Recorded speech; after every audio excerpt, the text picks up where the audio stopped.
Good morning and welcome to this impromptu podcast. It's not that I didn't care enough to get prepared. It's that I felt this surge of creative energy and these aha moments moving through me. And I thought that it'd be interesting in real time to try to capture and share this with you. I am still in my pajama top. Actually, it's my mom's pajama top because I swung by my parents' house yesterday evening and had a bowl of pozole for dinner, and I was wearing a stark white button-up t-shirt. So I decided to take that off, and I was like, "Mom, do you have a shirt for me?" So I ended up bringing it home with me so that I could wash it, and this is where we're at this morning. I have had some really rich experiences this last week that I'm so excited to talk about and share with you because it feels like they have opened many doors for me. The first of which was I experienced a meditation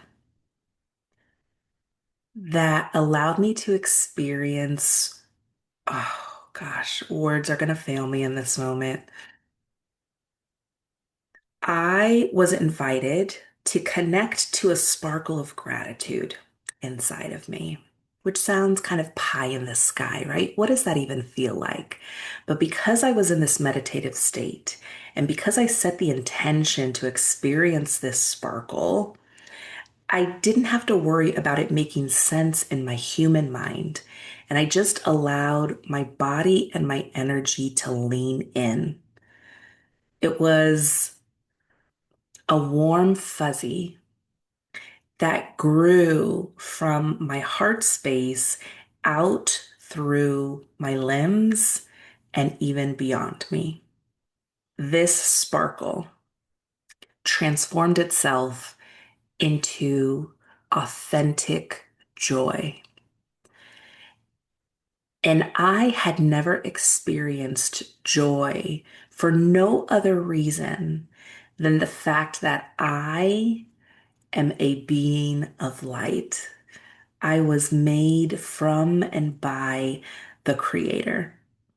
When we think of joy, we usually think of it as a responsive reflex. You experience joy because, oh, the sun feels so good on your skin, or because you found that funny TikTok, or because you love watching your children play in the yard. To experience joy for no other reason than it is who you are at your essence was a mind-blowing experience. And it happened in the middle of the day, sitting here on this very couch in my living room. In that same meditation, I also got to experience my energy focus itself in a very concentrated way. I believe in the Buddhist practice, it's called a single point of focus meditation. Correct me if I'm mistaken here. And this, you might be thinking, okay, what's the big deal? Like you focus. But I had actually never experienced my energy that way. I kind of like move through life experiencing myself as this like ocean of energy, right? And oh, I might bob. Oh, this is exciting. This interests me over here. I'm going to go explore this. And oh, now this is pulling my energy. Okay, I'm going to float on over here. I don't have much experience creating a single point of concentration and saying, I'm going to focus all my energy to this. Oh, my spirit team is chiming in here. They're actually reminding me that I have done this before, but in unhelpful ways. I'll share with you that when I decided to enter the Air Force at 19, I was not within the weight requirements. I was overweight. And many people would not have guessed that by looking at me. I don't know the physiology. We say, oh, I'm just big boned, or oh, I'm just more. I've experienced it in the babies in our family. Some of them are their babies of the same size and they feel light as a feather, and others feel like sacks of flour. And I was a sack of flour. So I have always weighed more than I quote unquote looked. And I was overweight. So I decided you know what? I really want to join the Air Force. So I had done all of the prerequisites, and all I needed, the last step was to pass my physical, which included, being weighed on the scale. And I did focus my energy on that one goal. Oh my gosh, it's been so long. It's they're reminding me of another time I've done this too in my physical endeavors. Okay, so when I was trying to join the military, I was basically anorexic, and my sweet family, oh, it pained them so much to watch me go through this. I would get on the treadmill in my parents' garage and I would walk. It started out as walking. I would walk 5 miles every morning and 5 miles every night, just watching TV while I walked. And to eat, I would allow myself a handful of these puffy Quaker rice crackers. They were like little chips. I mean, they were caramel flavored, were the ones that I liked. And sometimes that's all I would eat. Other days, I would allow myself a bite or two of my mom's homemade cooking. But I was so focused on this goal that everything else kind of fell to the wayside. And it didn't even feel like a chore. I remember it didn't even feel like a chore to get out there in that hot garage. I've done this another time when I was previously engaged and our wedding was called off about 5 minutes or 5 minutes. Felt like 5 minutes, 5 months prior to the day we were supposed to get married. And I just wanted to lose myself, essentially. The pain that I was experiencing in the aftermath was so deep that I wanted to escape from it. And so I, again, in this very like physical way, focused all of my energy in the gym. I was meal prepping. I was working out. I was doing 2 a days. I would work out in the morning at 5:30. I would work out after work as well. I would do where I was working out was a TRX studio, which is a fabulous workout, by the way, if anybody is listening and hasn't tried it. So I would work out at the TRX studio where we would do like group circuit training. And then afterward, I would head to 24-hour fitness and I would get on the stair climber, the rotating stair climber for about 45 minutes. And that is how intensely I have focused my energy. But what's really interesting is that the results of this didn't stick because those things weren't actually what I really wanted. What I wanted when I was 19 and trying to join the Air Force, or, did join the Air Force, what I really wanted was to experience a different version of myself.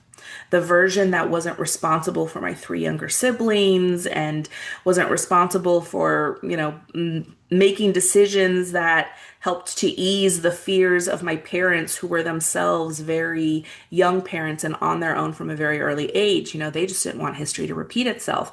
And so I wanted to be free from other people's energy and expectations. That's what I really wanted. And similarly, after my fiance and I split, I also wanted to experience a different version of myself. I wanted to experience a love that did not require that I watered myself down. So now, Spirit is bringing to my attention this opportunity to try this again, this focused energy for something I really want. When I was a student at Sac City College, after I separated from the Air Force and I came back home, I took a class called The Psychology of Creativity. And in that class, the curriculum was based on a book called The Artist's Way. Funnily enough, as a side note, I took that class and I bought that textbook, and I don't know why I kept it for decades because we dabbled in maybe a couple of chapters throughout the class, never revisited it, but something told me not to throw it out. And I'm actually not that big of a hoarder. And wouldn't you know, It was going viral on TikTok a year or two ago, and I'm like, I think I have that book. And I dug through my boxes and I did have it, and it was incredibly helpful to establishing a morning pages routine, which is the act of like dumping out all of these initial thoughts that you have in the morning when you wake up. That's a quick tangent. So in this class, we did an exercise, and I'm not going to remember the details. I just remember how it made me feel. We were asked to illustrate some part of our interior experience. And I remember this was related to fear. And I remember that I drew a tree. And then on the page, we were asked to, I think it was like, create a representation of our biggest fear. And mine was, and continues to be, that I am too afraid to ask for or to reach for what I really want because I don't want to be denied. So I just don't reach. I just don't ask. And so it's really no surprise. It's really no surprise that I have not focused my energy in that way in such a long time. I don't know if I've ever focused my energy that way towards something that I really want and not towards something that I was conditioned to want or something to just distract myself.